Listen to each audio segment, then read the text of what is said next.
अहिल्यानगर शहरात नागरी सुविधा पुरवणाऱ्या महापालिका कर्मचाऱ्यांच्या सुरक्षेचा प्रश्न पुन्हा एकदा ऐरणीवर आला आहे. अहिल्यानगरच्या मुकुंदनगर परिसरातील दर्गा दायरा कब्रस्तानजवळ महापालिका कर्मचारी धीरज परदेशी यांच्यावर 10 ते 15 जणांच्या टोळक्याने अत्यंत अमानुष आणि जीवघेणा हल्ला केला.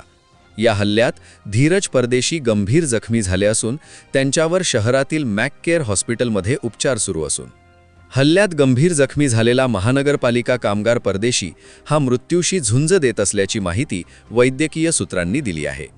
मिळालेल्या माहितीनुसार मुकुंदनगर परिसरात कामावर असताना 10 ते 15 जणांच्या जमावाने धीरज परदेशी यांच्यावर अचानक हल्ला चढवला आणि त्यांना जबर मारहाण केली.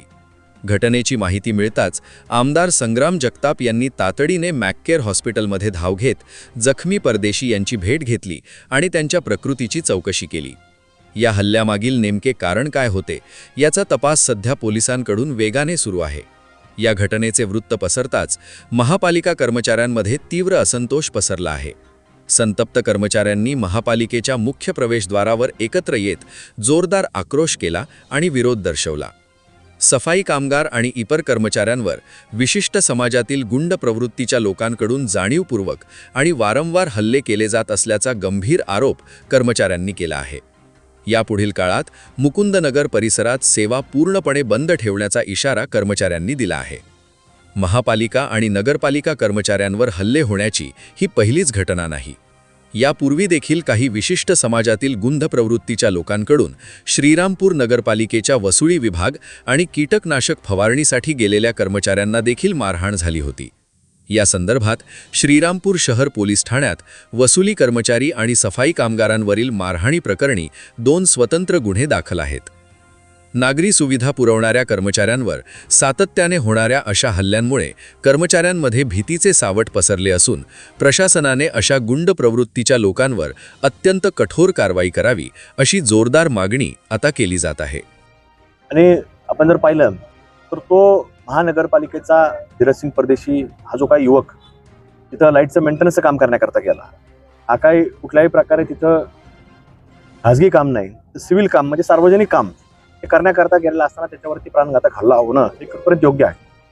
आणि ते काम तिथलं आवरल्यानंतर तो तिथलच्या कब्रस्तानमध्ये काम करण्याकरता गेलो. त्याला तिथं स्थानिक वायरमननी सांगितलं कब्रस्तानमध्ये देखील काम आहे, तिथं तो करण्याकरता गेला. म्हणजे अशा प्रकारे सिव्हिल काम म्हणजे सार्वजनिक काम चालू असताना एखाद्यावरती हल्ला करणं ही घटना ही खरं तर फार निंदनीय आहे. त्याचा आम्ही सर्वजण निषेध करतो.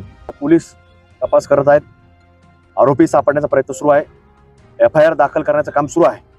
आणि आज सगळेच लोक या ठिकाणी आमचे सर्व हिंदुत्ववादी संघटनेचे काम करणारे सर्व पदाधिकारी असतील, सर्वच मान्यवर असतील, सगळे आलेले आहेत.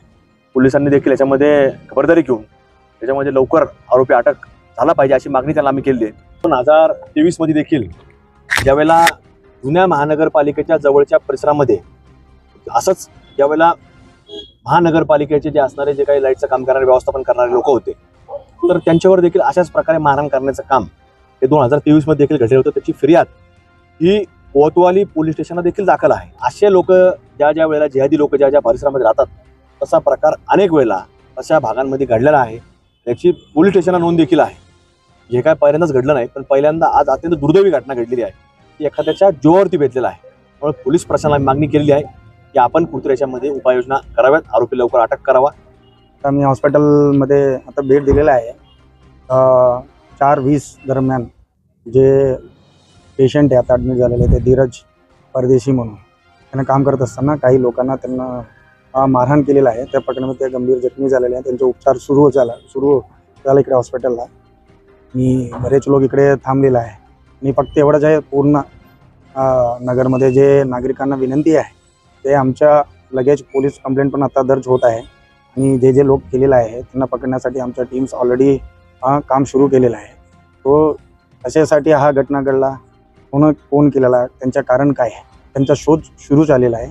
तो फक्त तुमच्या माध्यमातून सर्व मीडिया माध्यमातून मी विनंती करतो नागरिकांना कोणीही काही अफवावर विश्वास ठेवू नये. पोलीसला आपलं काम करण्यासाठी तुम्ही पण सहकार्य करा आणि शांतता राखण्यासाठी तुम्ही लोकांना प्लीज कृपया करून पोलीसला सहकार्य करावे. आम्ही आमच्या टीम ऑलरेडी काम सुरू केलेलं आहे.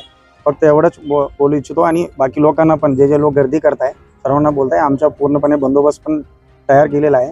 कोणी कोणत्याही अफवावर विश्वास ठेवू नये. तो शांत राखण्यासाठी आम्हाला सहकार्य करा. याविषयी एस न्यूज मराठी वाहिनीने घेतलेला स्पेशल रिपोर्ट.